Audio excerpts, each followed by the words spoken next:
Joseph Parker has weighed in at 242 pounds ahead of his showdown tomorrow night against Dillian Whyte.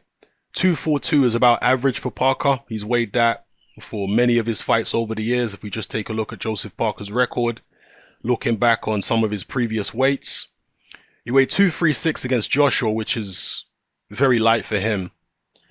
Fury, he was 245, Kajanu 245, Ruiz 246, 240 against Dimitrenko, very light against Hamano, very light against Takam, 240 against Bergman, Daniel Martz. So he's been gaining weight steadily over the years. He turned professional at 233, but in recent years he's been closer to 240 more often than 233, yeah. So he's been closer to the mid 240s in recent years than he has to the mid 230s, other than in the Joshua fight. And what do you guys think about his weight? Do you think he performs better when he's in the mid or low 230s or when he's in the mid or low 240s? I guess it depends on the opponent, right?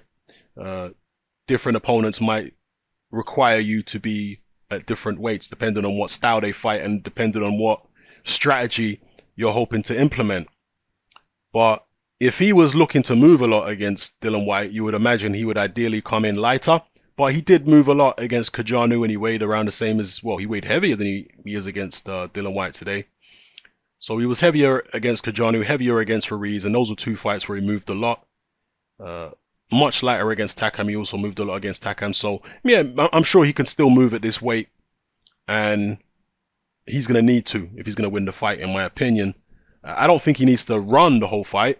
I just think he needs to move at certain points to try and draw Dillian Whyte out, to try and get Dillian Whyte to stumble over his own feet and swing shots off balance in frustration and then counter Dillian Whyte. I think that's what Joseph Parker needs to do. And at this kind of weight, I think he still should be able to do that.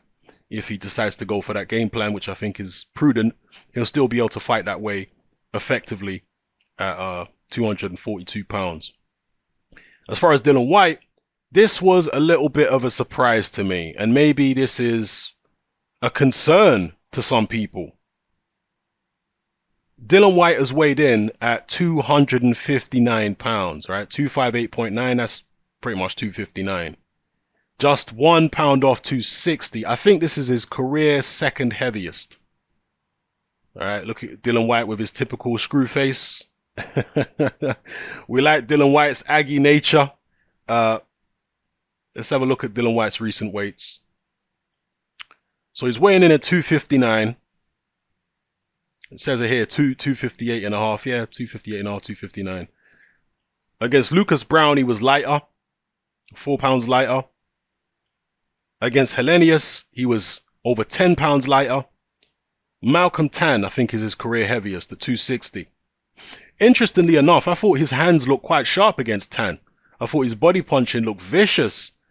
And his hand speed looked pretty good in that Malcolm Tan fight, interestingly enough.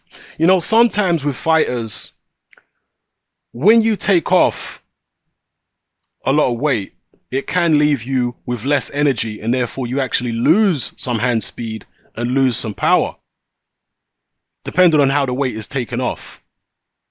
Sometimes it's better to keep it on and just train for functionality rather than training for weight. Particularly when you're a heavyweight, you don't have to train for weight. I'm certainly not in favor of fighters just coming in grossly obese, morbidly obese. No, that's not going to help you at all. But Dillian Whyte is not an obese guy. He's not a horribly overweight guy. I mean, if you look at him here, look at his body.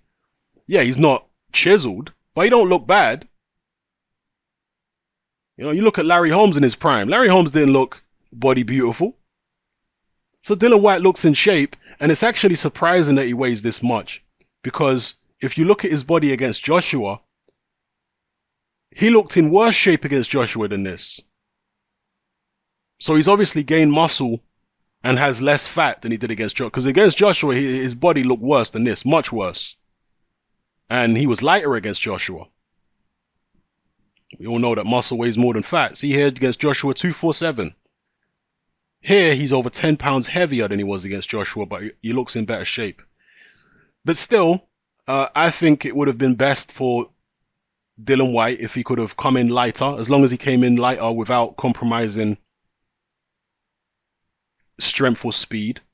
And that can be done, obviously. Just because I said that sometimes losing weight, you lose speed and strength, it doesn't mean you always do. It depends on how you lose the weight,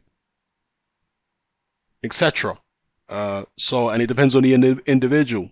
So I think in an ideal world, it would have been better for Dillian Whyte to come in a bit lighter than this, because being in with a mobile guy like a Joseph Parker, he's going to need to work quite hard to keep up with him if Parker decides to move.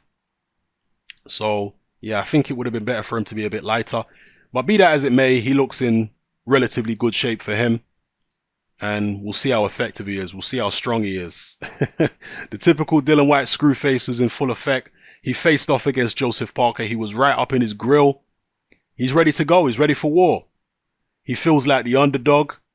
I even heard him say that he thinks Sky are trying to set him up. I don't know if he said it jokingly or whether he was being serious. But, you know, a lot of truth is said in jest. He said he reckons Sky are trying to set him up and get him beat.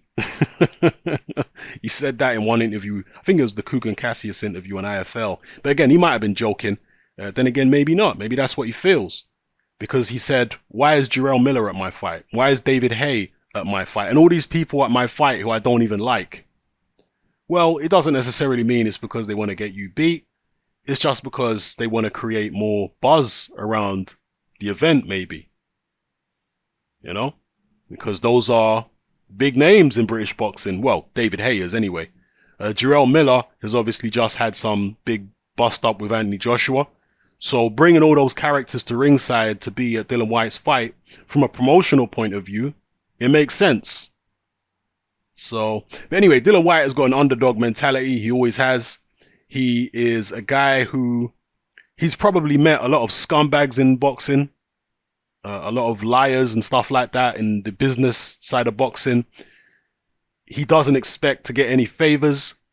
And so he's probably a very skeptical guy. You know, when he looks at most situations, he's thinking, are they trying to set me up? Are they trying to do this, that, and the other? And some people might say Dillian Whyte is paranoid, but other people might say, no, he's not paranoid. He's just savvy. He knows the game and he knows how many unscrupulous characters are in boxing. And he knows that he's never really had the red carpet rolled out for him. So he wants to make sure that he takes matters into his own hands and destroys the plans of anyone who's plotting against him. We'll see how it goes. But let me know what you think about his weight here, 259. Is it too heavy? Is that a big advantage to Joseph Parker? Has the massive disparity in weight changed your view on who you think is going to win the fight? Were you previously picking Whyte and now you're picking Parker because Whyte's come in so heavy? Or maybe you just think it's going to be more competitive now. Or maybe you think he's actually going to be better. And what do you think of Joseph Parker's weight? Drop it all in the comment section below. What do the weights say about the strategies that both men are going to try and implement here? Does 242 mean Parker's still going to move? Or is he going to try a slug? Or is he going to do a bit of both?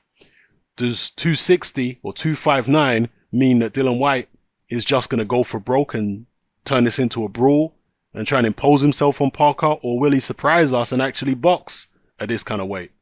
Let me know what you think in the comment section below. It's happening. I'm out.